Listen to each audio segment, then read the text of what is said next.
छोटा सा हूँ, मेरा चैनल भी छोटा है, आप बड़ा बना दो ना सब्सक्राइब करके। रात का अंधेरा घने जंगल पर छाया हुआ था। चांद की हल्की रोशनी बीच बीच में पेड़ों की डालियों से छलक रही थी। हवा में अजीब सी सरसराहट और कहीं दूर से किसी की फुसफुसाहट सुनाई दे रही थी। दो युवा, एक लड़का और एक लड़की, टॉर्च की हल्की रोशनी लेकर आगे बढ़ रहे थे। हर कदम के साथ जंगल और भी डरावना महसूस हो रहा था। तुमने वो आवाज सुनी? लड़की ने हौले से कहा। हाँ, शायद बस हवा थी, लड़के ने जवाब दिया, पर उसकी आवाज में खुद ही डर झलक रहा था। जैसे ही वे आगे बढ़े, दूर किसी पेड़ के पीछे हल्की रोशनी चमकी और अचानक गायब हो गई। उनके दिल की धड़कन तेज हो गई। पीछे से किसी ने हल्की हंसी की आवाज दी। उन्होंने मुड़कर देखा, पर वहां कोई नहीं था। जंगल की खामोशी और गहराई उनके डर को और बढ़ा रही थी। कुछ दूर चलने के बाद उन्होंने एक पुरानी हवेली देखी।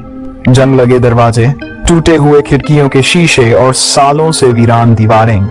हवेली की ओर बढ़ते ही फर्श की लकड़ी चमड़ाने लगी। हवेली के अंदर पुराने फोटो फ्रेम झूल रहे थे। दीवारों पर अजीब चिन्ह उभर आए। दरवाजे अपने आप खुल रहे थे और बंद हो रहे थे, जैसे कोई अदृश्य शक्ति वहां मौजूद हो।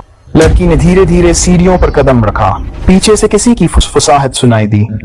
यहाँ से निकल जाओ। वह कदम रोककर रुक गई। हवा में ठंडक बढ़ रही थी।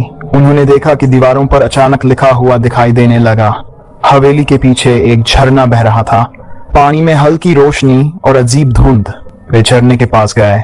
पानी की हल्की आवाज के बीच अचानक पानी में हलचल हुई। दोनों डर गए। झरने के पास पुराने पत्थरों पर अजीब चिन्ह उभर आए। हवा में ठंडक और अजीब गंध फैल गई। उनका पीछा करने वाला डर अब स्पष्ट रूप से महसूस होने लगा। अचानक झरने के पास उनके कदमों की आहट के साथ पानी में उनकी परछाई अजीब आकृति बना रही थी। पीछे से किसी की हंसी गूंजने लगी।